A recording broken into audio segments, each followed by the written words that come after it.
नमस्कार विद्यार्थियों। स्नातक प्रथम वर्ष में हिंदी साहित्य के प्रथम प्रश्न पत्र प्राचीन एवं मध्यकालीन काव्य से हम भक्त कवि तुलसीदास जी को पढ़ रहे थे।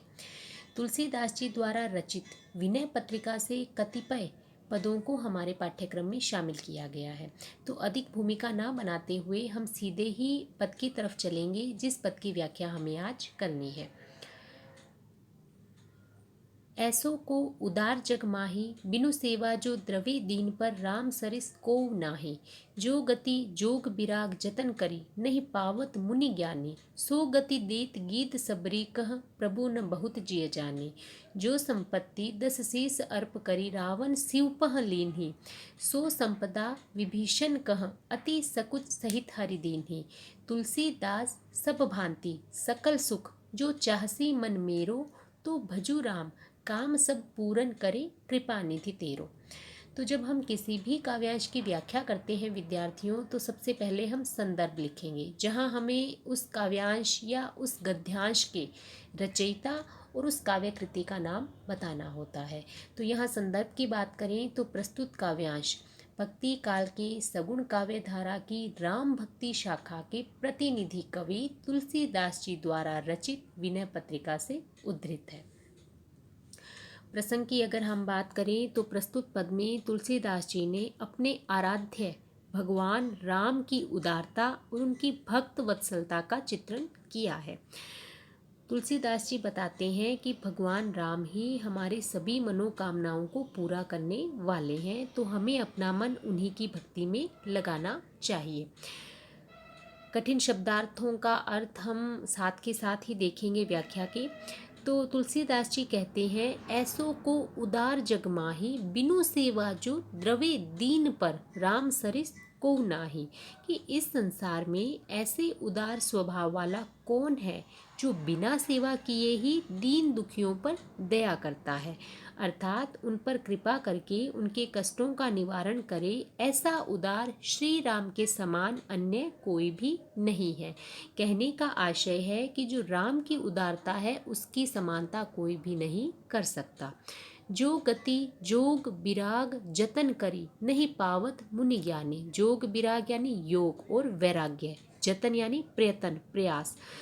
तो इसी क्रम में तुलसीदास जी कहते हैं कि जिस परम गति यानी जिस मोक्ष को मुनि और ज्ञानी जन लोग योग साधना और वैराग्य धारण करके निरंतर प्रयत्न करते रहने पर भी प्राप्त नहीं कर सकते, वही गति सो गति देत गीध सबरी कह, प्रभु न बहुत जिय जाने। वही गति यानी वही परम गति, वही मोक्ष श्री राम ने गीध यानी जटायु और शबरी को हृदय में कुछ न जानकर यानी बहुत बड़ा उपकार न मानते हुए सामान्य भाव से ही वह मोक्ष किसे दे दिया? श्री राम ने जटायु और शबरी को दे दिया। जिस मोक्ष को प्राप्त करने के लिए मुनि और ज्ञानी जन क्या करते हैं? योग वैराग्य और न जाने कैसे कैसे प्रयत्न जिस मोक्ष को प्राप्त करने के लिए करते हैं, वही परम गति वही मोक्ष श्री राम ने जटायु और शबरी को हृदय में बहुत बड़ी बात न मानते हुए सामान्य भाव से ही दे दी। कहने का आशय है श्री राम इतने अधिक उदार हैं कि वह उसकी उदारता की समानता कोई भी नहीं कर सकता। जो संपत्ति 10 शीस अर्प करी, रावण शिवपह लीनी। इसी क्रम में तुलसीदास जी आगे कहते हैं कि जिस संपत्ति को रावण ने अपने 10 सिर चढ़ाकर यानी कठोर साधना करके जो संपत्ति शिव जी से प्राप्त की थी, वही संपत्ति श्री राम ने क्या की? विभीषण कह अति सकुच सहित हरि दीनी। वही संपत्ति श्री राम ने विभीषण को अत्यधिक संकोच के साथ दी। यानी रावण ने जिस संपत्ति को कठोर तपस्या से ग्रहण किया, श्री राम ने उसे तुच्छ भेंट मानकर विभीषण को समर्पित कर दी और अपनी उदारता का गर्व भी नहीं दिखाया। तुलसीदास सब भांति सकल सुख, जो चाहसी मन मेरो। तो भजू राम काम सब पूरन करे, कृपा निधि तेरो। तो तुलसीदास जी अपने मन को संबोधित कर कहते हैं कि हे मेरे मन, यदि तुम सभी तरह से सुख पाने की लालसा रखते हो तो तुम्हें श्री राम के भजन करने चाहिए। दया के सागर श्री राम तुम्हारी सभी इच्छाओं की पूर्ति कर देंगे, तुम्हारी सारी मनोकामनाएं पूर्ण हो जाएगी। अर्थात भगवान राम परम भक्त वत्सल हैं और वे अपने भक्तों की मनोकामनाओं को उदारता के साथ पूर्ण करते हैं। विशेष की अगर हम बात करें तो वही ब्रज भाषा का सौंदर्य देखते ही बनता है। अलंकारों की बात करें तो यहाँ उदाहरण और काव्यलिंग अलंकार का सौंदर्य देखने को मिल रहा है।